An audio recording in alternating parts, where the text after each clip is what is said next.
Je n'en pouvais plus d'entendre sur les réseaux sociaux parler de cette pâtisserie française à Montréal et entendre tous les Whoa. I think you are absolutely amazing. Ça doit être vraiment incroyable alors.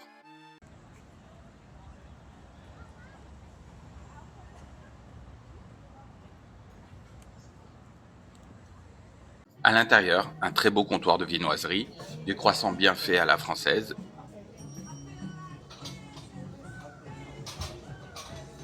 des rolls avec des couleurs hors du commun et quelques cookies. Mais le problème vient dans les gâteaux, direct des années 1980. Mais c'est quoi le prix de cette tarte aux pommes? C'est normal? Et ces fraisiers? Mais dis-moi, c'est Maïté, le chef du mal, les pâtissiers? Attends.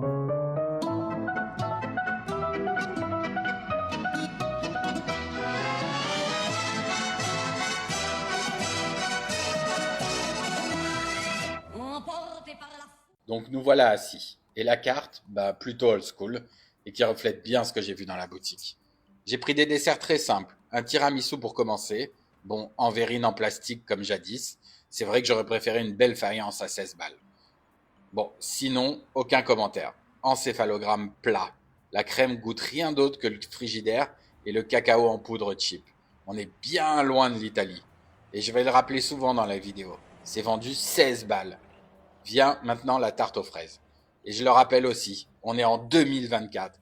Les tartelettes avec la crème et la gelée d'abricot dessus, plus vu ça depuis les années 1990. Mais c'est quoi ça? Le pâtissier s'est pris pour Zorro?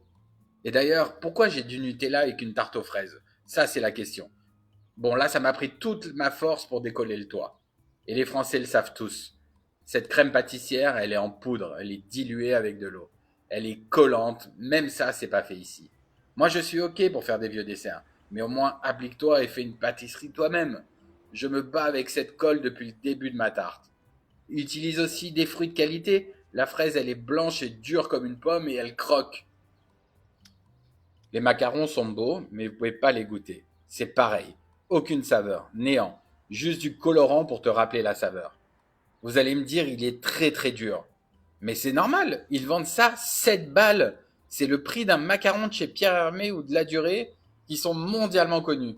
Et même les gâteaux, ils sont au prix de Cédric Grolet, champion du monde de pâtisserie, qui lui utilise des produits rares et eux ne font que avec des produits locaux. Rien importé. Alors c'est quoi qui justifie 16 balles pour la tartelette? La main d'œuvre? Non. Un enfant, il sait assembler une tarte aux fraises. Bref, encore une fois, c'est surcoté par les influenceurs.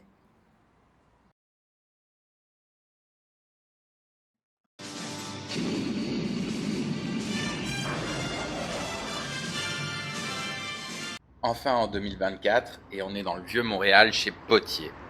Et là, c'est un vrai voyage vers la France, avec des pâtisseries contemporaines et des revisites de classiques français. Impossible de choisir. Je vais donc prendre un classique, le fraisier.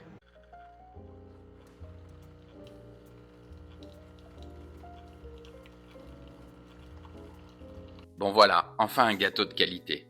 Et à 1 dollar près, c'est le même prix que le Duc. Et vous pouvez aussi le déguster sur place.